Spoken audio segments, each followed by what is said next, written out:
Hi there guys, it's been a long time. So here I am back in Wales. I've been gone from Wales for about 2 months or more, and I was intending on coming back a lot sooner than I have, but I'm back now. Myself and Jodie got the train last night. My new spring, or repaired spring should I say, has arrived some time ago. So I'm going to try and put it back on, reinstall the new air suspension, and just hope it all goes well. When I left Wales, I wasn't intending on being gone for as long as I actually was, so I'd have taken a few more precautions had I known I was going to be gone for over like 2 months or whatever.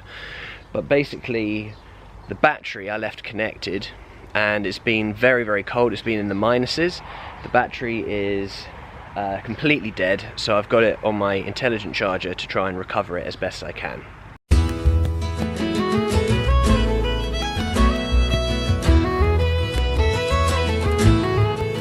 Right, my new spring is in here, so let's open it. What's going on, Jolie? Ethel's helping us. This is Ethel. Hello. Hey Ethel. Another beautiful day in Pembrokeshire. Absolutely. Here's my nice new spring set. That's the top part. And then the lower half here, I'm just going to get some grease and get grease in between all those layers. As you can see, there's some corrosion there, and then start to get it all back in there. Now, putting these things is never easy sailing. I've slackened off all the shackles and everything, and just getting the thing to line up with this central peg is a nightmare, and it's so heavy and awkward. So I'm using a jack, because running down all the springs there's a hole that this spike essentially goes through, including the other set of springs which I haven't even got round to yet. And then it all bolts together, and it's proving to be pretty tricky. Right, so the repaired spring is kind of in there sitting. It's attached to the swinging shackle at this end, but not at the other end yet. And then this is the other set of leaves that go underneath, but there are some ones that go in between the two sets, which is basically these ones that are kind of looking a bit loose at the moment. And the way that I got them to stay up there is by using the jack and pushing them, so they all have to go on this spike essentially. But I can't get the next set of springs on there with the jack in the way. So what I'm just doing, I'm kind of making this up as I go along, is I've cable tied them on both sides, which hopefully will be strong enough just to hold them in place, just so I can get the other spring on there, and then I can cut those and pull out the plastic and see what happens.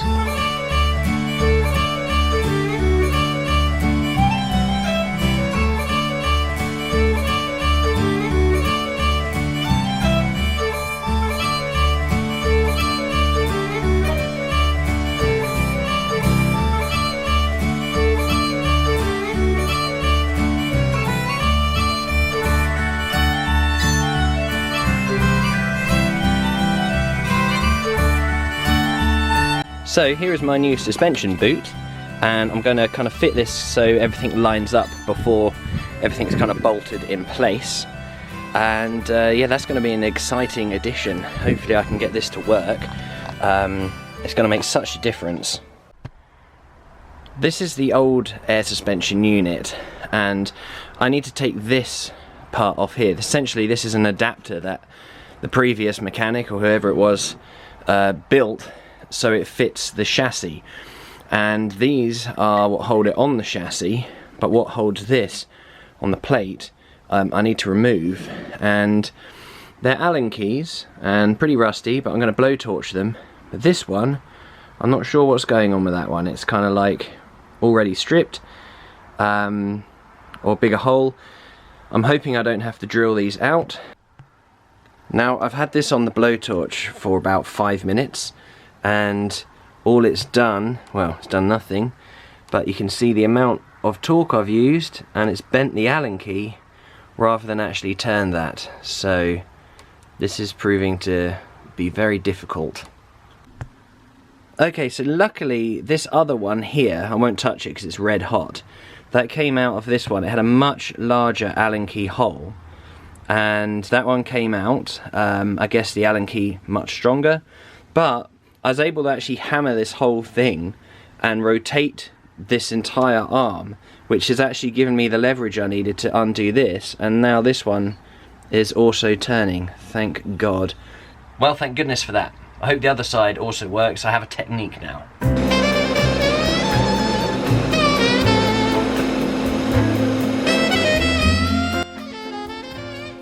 There we go, other side has been heated up, and because I was able to hit that again, learnt that technique. Oh, even the Allen key's getting hot now. Look at that, beautiful. Okay, so it's a couple of days later. It's been raining incredibly heavy, and my Kingpins, the threads on them were so badly damaged from when they were removed.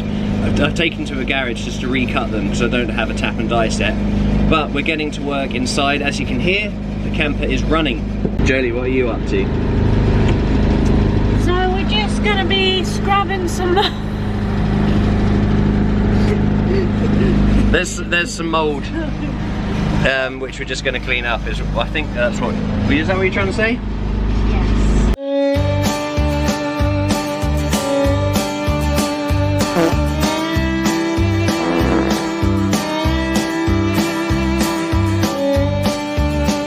Right, so we've been working hard for the last kind of like, I don't know, 40 minutes or so, and we've got most of the mould kind of scrubbed up. It wasn't too bad, but it's one of these things you really want to nip that in the bud before it gets bad. And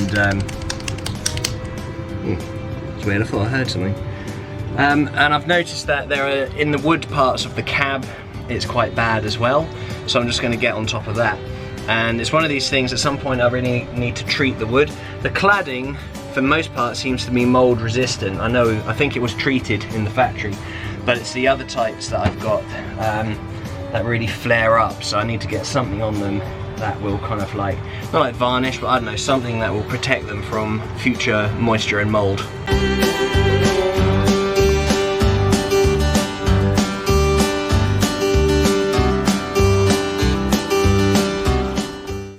Okay guys, it's actually been about 2 months since I last filmed anything on my camera in my van. I've been back in Sussex working like crazy with my camper still stuck here in Wales, which isn't ideal. But I did have a bit of a problem, let me explain. Here are the pins for the swinging shackle, and I had these remachined by the guys that did my springs so they'd fit fine, but they didn't redo the threads. And I know I didn't ask them to, but they could have been like, hey, you're gonna have trouble with those threads because they're mashed up, do you want us to do it? But they didn't offer. Anyway, I went to a couple of places to try and get those recut with a tap and die, but they basically said it's a weird thread. It's not metric, it's not AF, it's some weird thread that the French were using like 50, 60 years ago or whatever. So eventually I went to a place back home in Sussex called AMS, who have done a lot of good stuff for me in the past, and they've recut them to be metric, so they should just go straight on. Right, okay, so we've already encountered our first problem 5 minutes into the job. Where the swinging shackle, this was actually welded because the cast iron on it broke. And where they've welded it, the welding is so fat that the washer is now unable to sit where it should, and the hole is now obscured. So, this is so annoying. I'm gonna have to like file down the washer now to flatten an edge just so I can get the thing to fit. Why can't these things ever just be straightforward? Why can't they just work? There's always got to be something. Right, so I've trimmed the washer off, so now it's not obscuring. Just need to pull that little bit off, and we should be able to put this in. Ask how it's going. So what's going on? Well, at the moment I've got 2 separate jacks. So I've got the one under the actual axle, and one at the end of the spring, because if you come down here, you see the shackle here, it's got to line up with the hole so I can get the pin through. But every time I move either the spring from the middle or the side, it kind of changes its alignment, and the jack up here has popped out a couple of times. So we're getting there slowly. I think this could be the moment of truth. It's taken a lot of balancing and getting the right adjustments. Is it coming through? It's close. Oh no, it's there. Something's stopping it. so close. I cannot believe the luck I am having. So I was so close, I was so goddamn close, and because it wasn't perfectly straight, the stupid little notch at the end there where the thread ends was catching, and look what it's done. Oh, it's gonna come off. Arrgh. It's times like this where I just want to start a fire underneath this van and just burn it. I don't mean that. It's just so frustrating. Why do things have to constantly go wrong?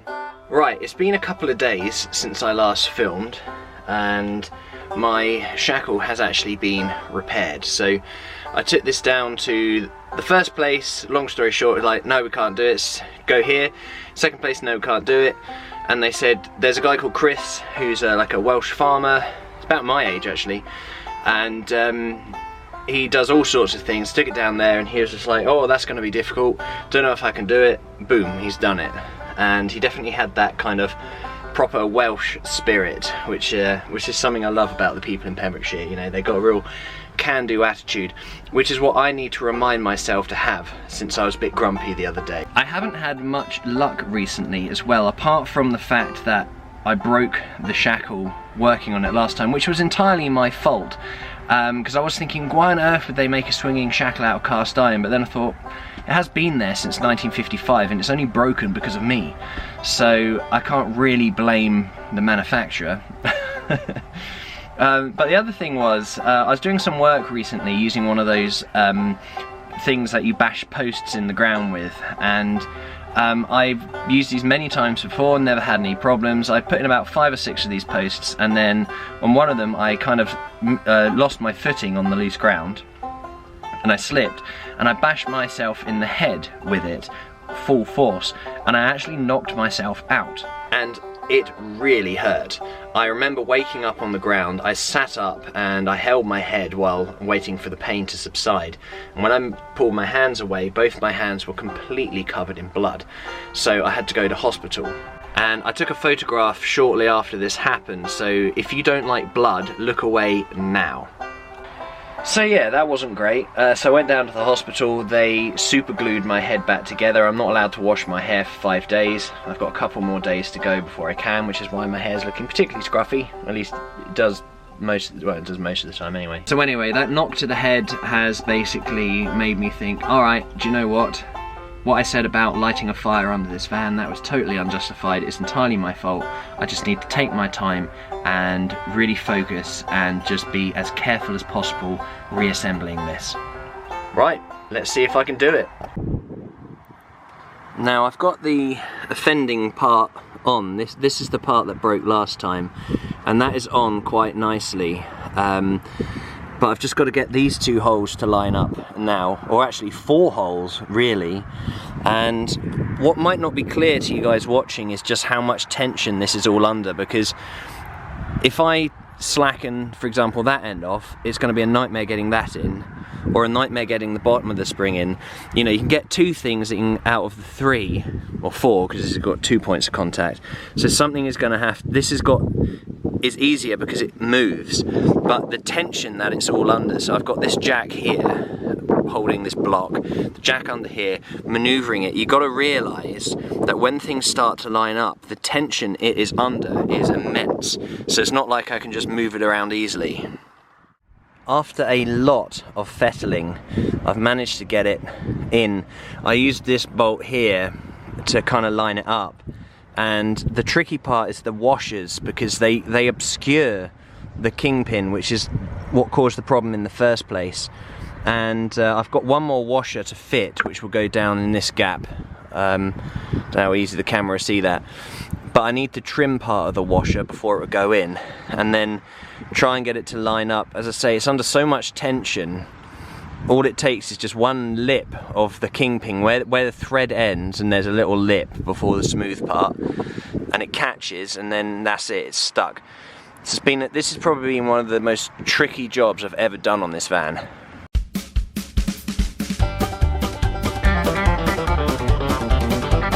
Right, so it's the following day, and I pretty much spent the afternoon battling with that spring, and a few things went wrong which I didn't film because by that point I was just so fed up, but I didn't get cross, I didn't lose my temper, and I persisted with it, and I took my time and I was careful, and the spring is in. I'm still waiting for the new nuts for the Kingpins here to actually arrive, so I can't drive the van until they have. The next thing that I need to do on the van is put the air boot in on the other side and then connect them to the little blower thing at the back, or where you attach a pump, and then pump them up and see if they work.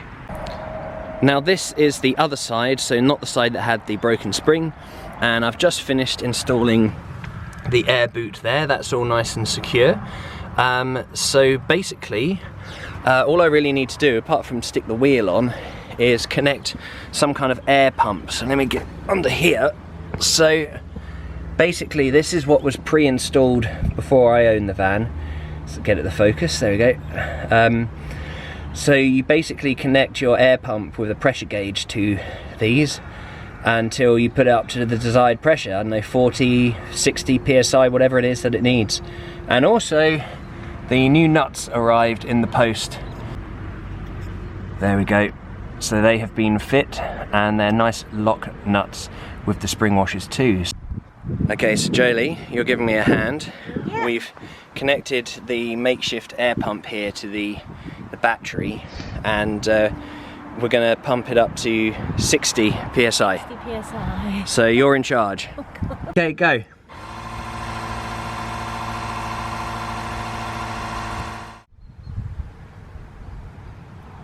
The right hand one has pumped up absolutely fine. It's holding its pressure, it's sitting at 60 psi. For some reason the one on the left hand side here, it doesn't seem to be taking in any air at all. The dial doesn't move, and I don't know what the problem is. It seems to be attached and everything. Maybe that pipe has got a small hole in it, I'm not sure.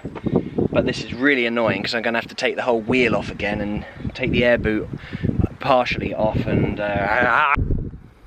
now it's been connected about 5 minutes to the good side, and it's gone down to, well, you can see that 30 psi from 60, which means there's a slow leak somewhere.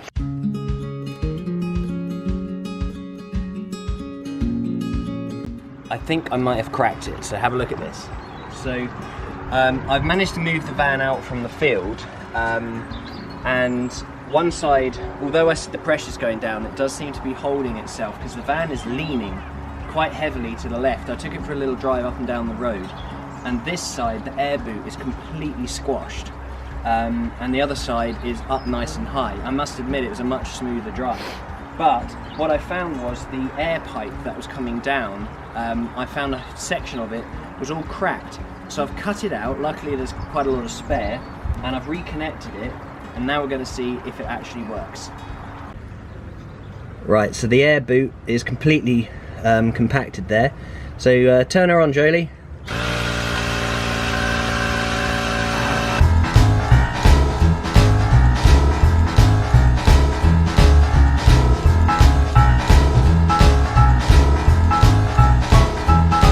Now this is great news, but before we all get too excited, it is still going down.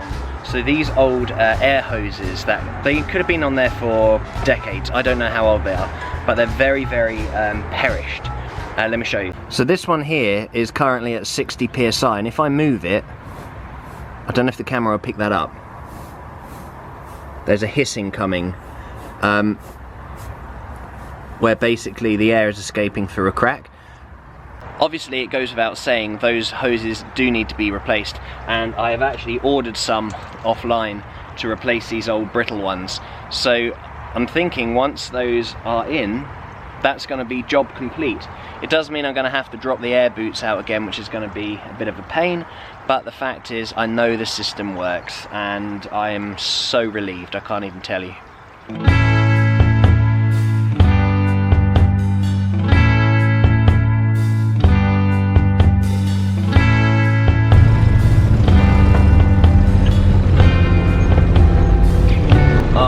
I cannot tell you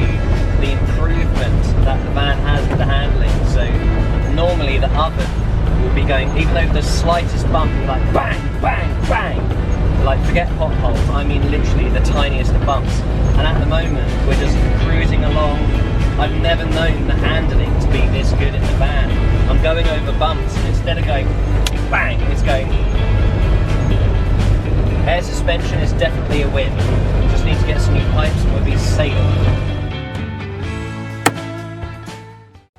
Man, I cannot believe how effective the air suspension is. It's never driven so smooth. It's, oh, what a relief after all the trouble that I've been having with the van. It's just, oh, it's such a relief that, what is that noise? Oh my God, who are you? My name's Keith. Oh, well, it's nice to meet you, Keith, but what are you doing in my camper van? Your camper van? I've been here this whole time. Really? Even when it was in its old interior and I started stripping it out? Because I've never seen you in here. Well, I'm very good at hiding, and I was like, this new owner, I'm not sure if I like him, because he's left the suspension without, like, fixing it properly, and he's putting all this weight in here, and now he's, like, angry that it broke. Well, yeah, I guess it's true that I was aware that the air suspension on it was completely flat, and I was also aware that the springs were probably maxed out, but I mean, I was just kind of hoping for the best, but I mean, they're fixed now, nearly. Right, well, I hope you keep it that way, because I'm going to keep an eye on you from now on, make sure you do jobs properly. Alright, well, thanks, Keith, that's good of you to keep an eye on me, and I guess it's nice to finally meet you. Yeah, well, nice to meet you too, I guess. I don't suppose you've got any cheese? No, I haven't, sorry. Oh, well, never mind. See you later. Well, there you have it, guys. I hope you've enjoyed this episode. It's been really frustrating over the last 4 months, trying to find the time and the money to fix this van. And once I get those new air hoses on, I should be laughing, and it's just going to be so nice to actually start driving this van again. It's been too long. Anyway, guys, thanks for watching, and I'll see you in the next episode.